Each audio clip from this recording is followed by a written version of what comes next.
Antara dua supporter bola yang terjadi di Sragen, Jawa Tengah pada Sabtu pagi. Pasca kejadian, puluhan supporter ditangkap polisi guna dimintai keterangan. Bentrokan terjadi antara supporter Persebaya Surabaya dan Arema Malang. Bentrok terjadi saat salah satu rombongan supporter memasuki wilayah Sragen menuju Sleman, Yogyakarta.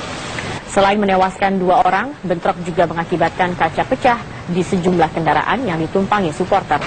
Aparat kepolisian Resort Sragen berhasil menangkap puluhan supporter yang menjadi dalang kerusuhan. Polisi juga menyita sejumlah senjata tajam seperti jir motor dan celurit yang dibawa oleh supporter. Polisi masih mendalami motif dari bentrokan 2 supporter bola ini.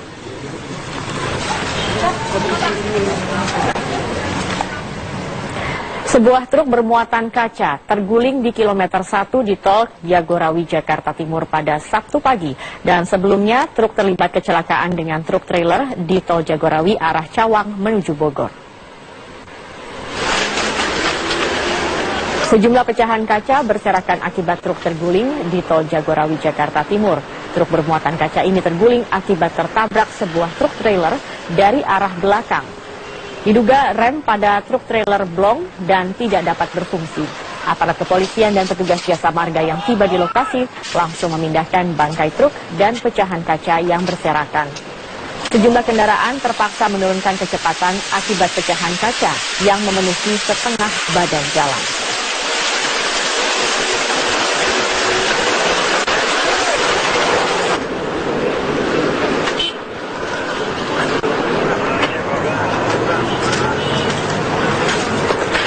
Beralih ke informasi dari Aceh, pemirsa, banjir yang merendam sekitar 12 kecamatan di Kabupaten Aceh Barat berdampak pada terhambatnya aktivitas belajar mengajar di sejumlah sekolah. Salah satu yang terkena dampak terparah adalah SMP Negeri 1 Woyla Timur.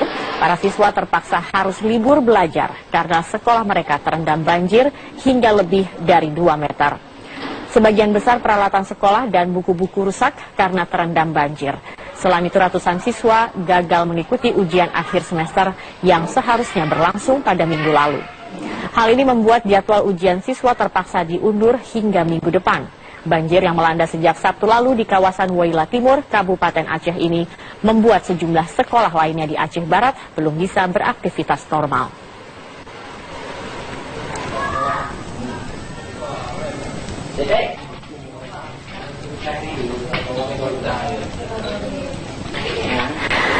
Petugas kembali menemukan 1 korban tanah longsor di Desa Guntur Macan, Lombok Barat, Nusa Tenggara Barat. Total korban tewas berjumlah 4 orang, sementara 15 lainnya menderita luka berat dan ringan. Korban bernama Multazam, berusia 21 tahun, ditemukan setelah petugas menerjunkan alat berat dan anjing pelacak. Jenazah korban dibawa ke Rumah Sakit Gunung Sari. Dengan ditemukannya korban terakhir, maka proses pencarian korban dihentikan. Total ada 4 rumah yang tertimbun longsor dengan korban tewas berjumlah 4 orang. Otoritas belum dapat memastikan untuk mengevakuasi warga sekitar karena harus berkoordinasi dengan aparat. Longsor terjadi di Desa Guntur Macan, Kecamatan Gunung Sari, Kabupaten Lombok Barat. Ini terjadi pada Sabtu dini hari sekitar pukul 3 waktu Indonesia Tengah. Longsor disebabkan hujan deras yang turun sejak semalam.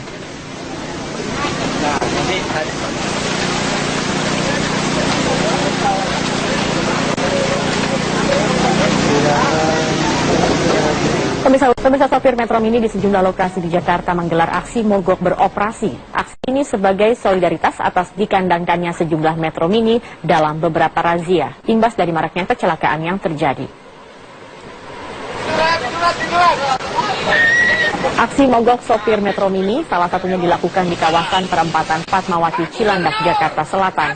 Sejak Sabtu siang, puluhan sopir dan kernet Metro Mini menggelar aksi mogok dengan membawa sejumlah spanduk kecaman atas razia yang dilakukan terhadap sejumlah Metro Mini. Aksi serupa juga tampak di sekitar jalur keluar terminal bus Blok M Kebayoran Baru. Tampak puluhan awak bus Metro Mini hanya duduk di pinggir ruas jalur sambil membawa spanduk-spanduk berisi kecaman atas kondisi Metro Mini saat ini yang kerap menjadi sasaran razia. Dampaknya tidak ada satupun bus Metro Mini yang terlihat dan banyak penumpang yang terlantar. Sementara itu di kawasan Pondok Kopi Jakarta Timur, sebanyak 4 trayek Metro Mini yang melintasi wilayah tersebut mogok beroperasi. Sejak Sabtu pagi, puluhan Metro Mini terparkir di Jalan Raya Igusti Ngurah Rai Pondok Kopi Jakarta Timur. Puluhan awak Metro Mini juga membentangkan spanduk yang bertuliskan kekecewaan mereka terhadap Pemprov DKI yang mewacanakan akan mencabut izin trayek Metro Mini. Aksi mogok yang dilakukan para sopir metro ini mengakibatkan para calon penumpang yang biasa menggunakan angkutan umum ini terlantar. Biar pemerintah tahu ya, bahwa biar pemerintah tahu mobil kita itu layak jalan. Dan kita juga pajak kir semua kita penuhin kok. Tapi kenapa mobil kita di jalan ini kayak itu bayangan aja, setiap lewat Metro Mini langsung kandangin perawa buaya. Berarti terganggu dengan adanya sering razia yang dilakukan oleh. Terganggu lagi, Pak. Apa sebenarnya salah kita? Pajak kita bayar, kir ke Pulau Gadung, izin trayek juga hidup. Kenapa kita masih narik kayak maling-malingan? Alasan ada demo, terus mobilnya ini tidak boleh narik gitu. Kenapa nggak boleh narik? Nggak dari awal. Jadi kita sebagai penumpang yang merasa dirugikan gitu.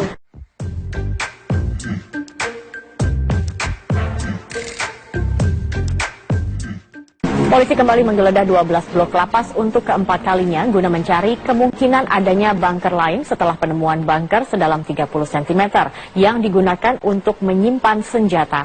Ratusan polisi dari Polres Badung, Satuan Brimob, dan TNI dari Kodim Badung menggeledah lapas Kerobokan pada Sabtu siang. Aparat yang menggeledah sebelumnya diberikan pengarahan teknis menggeledah agar pemeriksaan dilakukan secara detail untuk memastikan keberadaan senjata maupun narkoba. Ini merupakan penggeledahan keempat pasca bentrokan pada Kamis malam yang menewaskan 2 narapidana. Pada penggeledahan yang dilakukan Kamis malam pasca bentrokan, aparat menyita ratusan senjata tajam dan airsoft gun.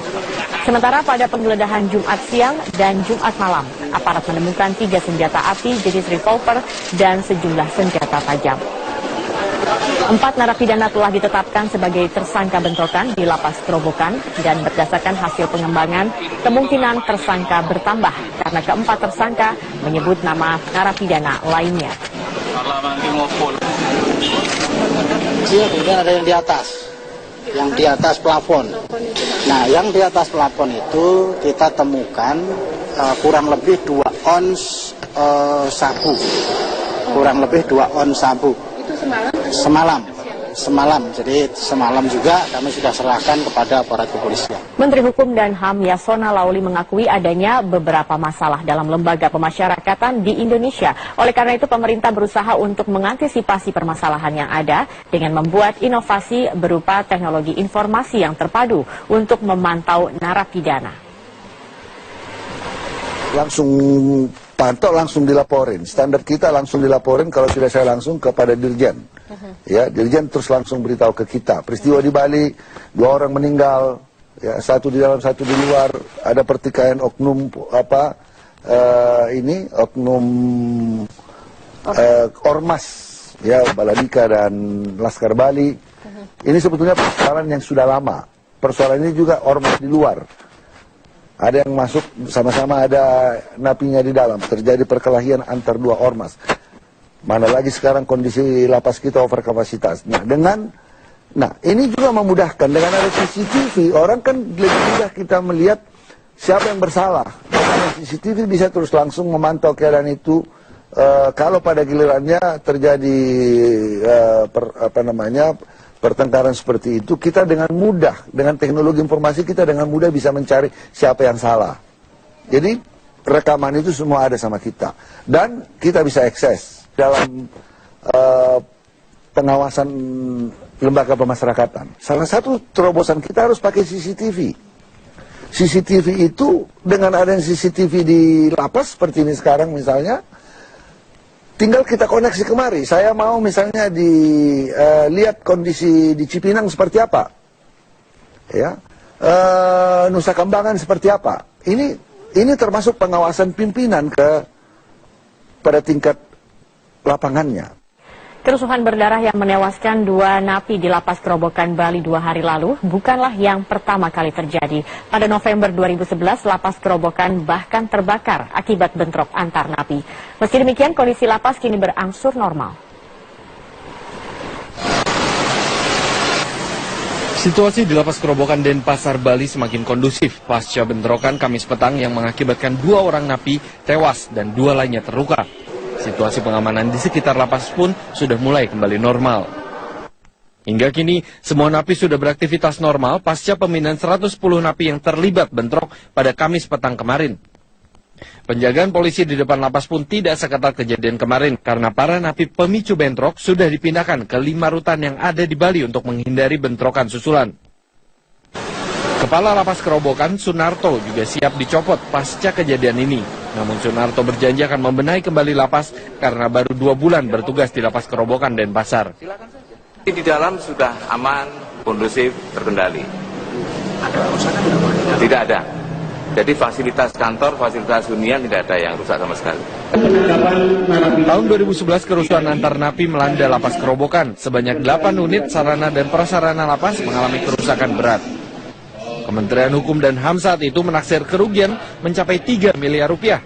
Hampir seluruh bangunan dan fasilitas di dalam Lapas Kerobokan rusak parah.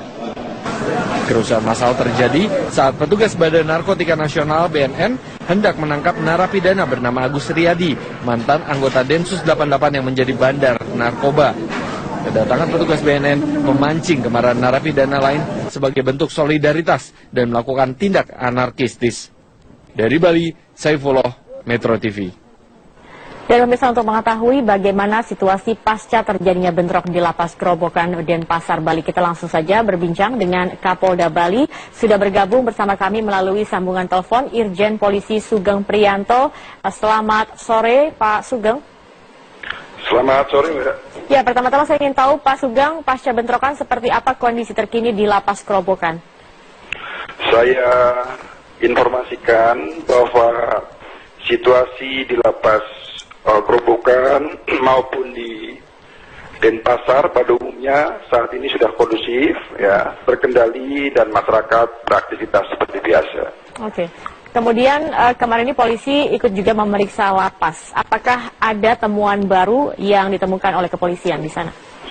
Ya, jadi sejak kejadian Kamis sore, malam, kemudian sampai dengan hari ini, selama 3 hari berturut-turut, Polda Bali melaksanakan razia di dalam lapas, tentu saja bersama-sama dengan stakeholder terkait, dan hasil daripada razia tersebut, seluruhnya kalau dapat saya laporkan secara singkat, ada ditemukan 239 senjata tajam, 5 pucuk senjata api, 112 butir peluru, kemudian juga ada alat narkotika, ada bom 70 buah, kemudian juga ditemukan sabu-sabu, ganja, ekstasi, HP 129 buah, dan lain-lain. Masih banyak lagi, Pak. Ini semuanya milik narapidana?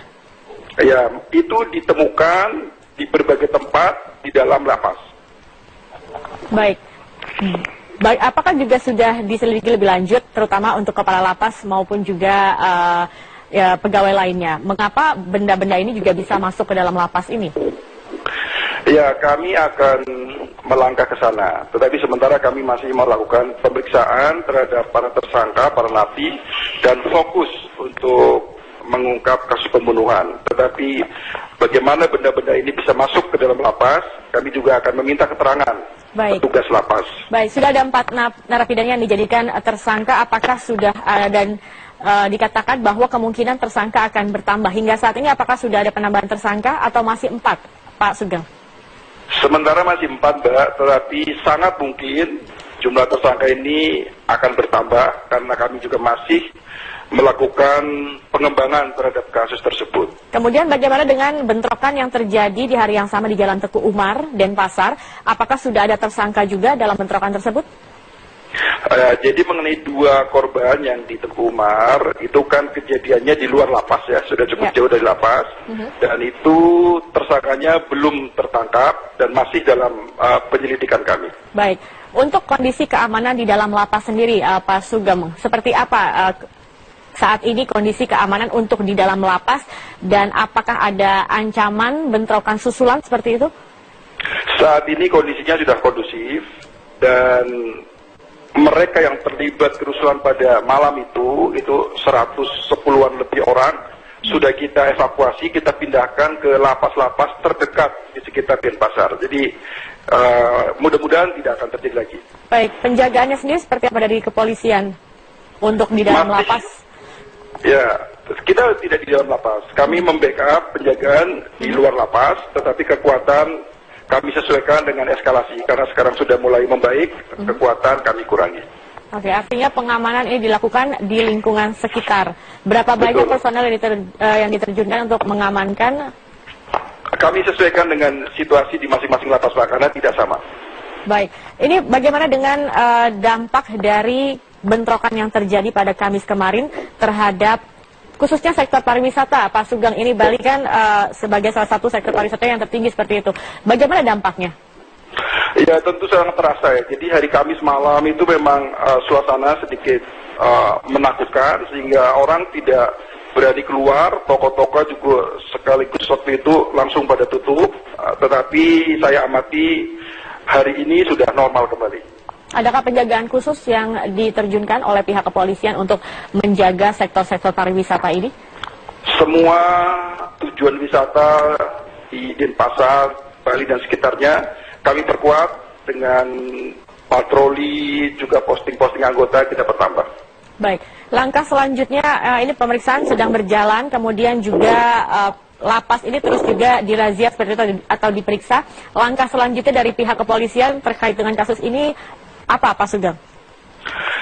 Langkah berikutnya mereka yang terlibat dalam kasus kerusuhan di lapas tentu akan kita proses sesuai dengan prosedur hukum yang berlaku. Kemudian upaya-upaya pencegahan ke depan sudah kita lakukan. Kedua ormas yang bertikai sudah kami kumpulkan, membuat kesepakatan damai, kemudian berjanji tidak akan mengulang kembali di masa depan. Oke, baik. Terima kasih Pak Sugeng. Artinya saat ini narapidana sudah 4 yang dijadikan tersangka dan kemungkinan masih akan bertambah sesuai dengan penyidikan yang sedang berlangsung dan juga nanti akan didalami masalah senjata api dan senjata tajam dan lain-lain ditemukan dalam lapas. Terima kasih Irjen Polisi Sugeng Priyanto, Kapolda Bali sudah bergabung bersama kami di Metro.